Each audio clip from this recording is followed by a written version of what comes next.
Oh my gosh, I was not expecting that at all. The ending to season 3 of Cobra Kai, wow. I mean, wow. They pulled it off. They pulled it off. Let's talk about it right now. Hi, my name is Jamie. I run this YouTube ministry called Apologia, which is helping us engage with the culture for films and TV and connecting deeper with Jesus. This is something that I'm really passionate about, just engaging with films and TV. So it would be amazing, it would be awesome if you would support this channel. Just click that subscribe button and click that bell notification and give this video a thumbs up, because that would really help me out. But yeah, let's kind of get into it. Spoiler warning if you haven't seen it, season 3 of Cobra Kai. I mean, wow. As a fanboy of Karate Kid for many years, obviously it came out in the 80s, so I was born way after that, but I grew up on Karate Kid. And oh my God, Cobra Kai, me and my wife have binged season 1 and season 2, and then we had to wait a year and a half or so till it came out on Netflix, and we binged it in, I think, about 2 days, and it was completely, utterly worth it. It was amazing. There isn't much more to say than that. I have not been impressed, and I've not cheered and screamed at a TV like that, I don't think, for a very long time. Even the ending of Mandalorian, I enjoyed that. Karate Kid, I think I enjoyed that much more, but I think because I'm more into it than maybe Star Wars. I wonder how many of you were cheering and screaming at the screen the last 10 to 15 minutes. Tell me in the comments below. That the last 10 to 15 minutes I think was some of the best TV I've ever seen. I was absolutely pumped when everything was going down, all the big fight sequences. I mean, what a way to start the new year on such a high with that ending, with Johnny Lawrence, with Daniel LaRusso in the end teaming up together to take on John Kreese, to take on Cobra Kai, the two dojos, Eagle Fang. Obviously they made a joke out of that because bit of a silly name, but then Miyagi-Do, and then just teaming up right at the end in the last 10 to 15 minutes, just taking on John Kreese and his bullying mentality, Cobra Kai's bullying mentality. It was just amazing to see them just take him on, to see both of these dojos coming together once and for all. And now we have to wait for season 4 to find out what exactly is going to happen, because obviously they're teeing up at the All Valley Championship again, with these two dojos joining forces to go against Cobra Kai.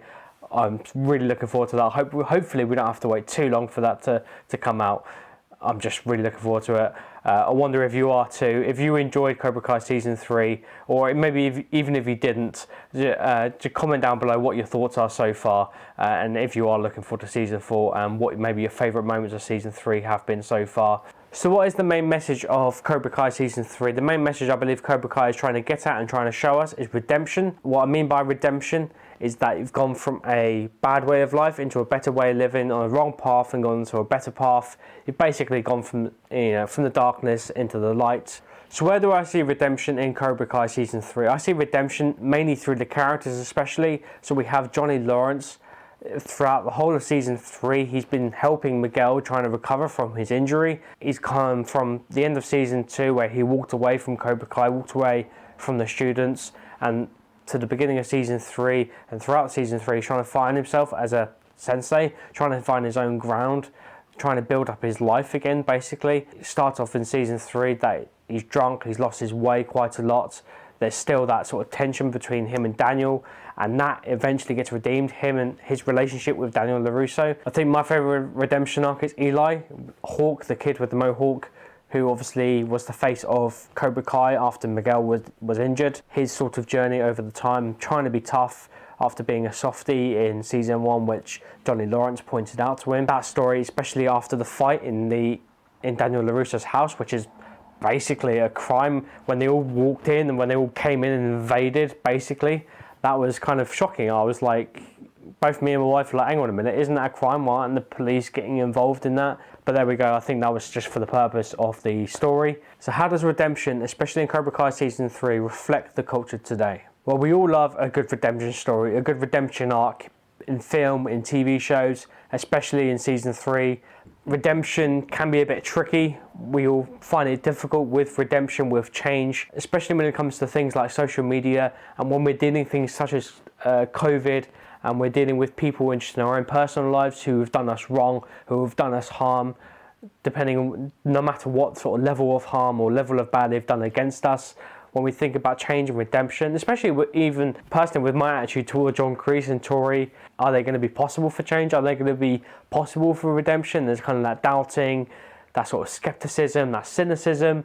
So we all love good, a good change story, a good redemption arc, but I think we find it very difficult when it comes to our personal life, maybe a family life, etc. We can always be like that, very cynical, very skeptical about any sort of change, whether it's ourselves or someone else, when we're not willing to admit that anyone has changed, especially if they have done stuff that they've never done before, in a good way that is, and we're still kind of questioning, thinking, have they actually changed?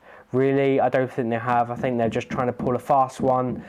We have all this attitude all the time, and we all deal with it. It's something that we all wrestle with in our day-to-day life. So redemption and change doesn't just come from people speaking into our lives or the circumstances that occur in our lives, like it does in Cobra Kai Season 3, but actually it is the intervention of God throughout our lives that does change us, that does help us along that way.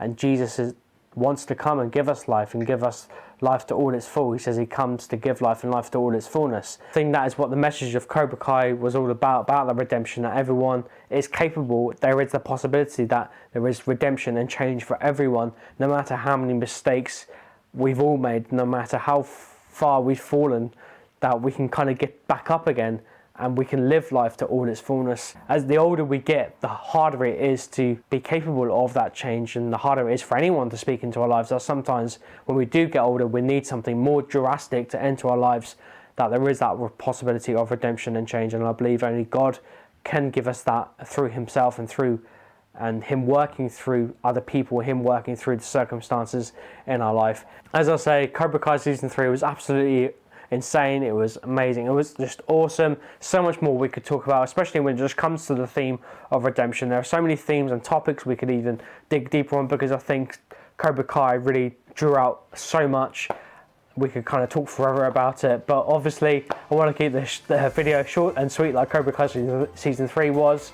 I would love to hear your thoughts about Season 3, Cobra Kai Season 3. Also, I would love your support for this channel to engage with these topics further, to help you engage with these topics further. So yeah, it would be amazing to have your support. So don't forget just to click that subscribe button, click that bell notification as well, and give this video a thumbs up if you did like it. And if you didn't, give it a thumbs down. It's all engagement anyway.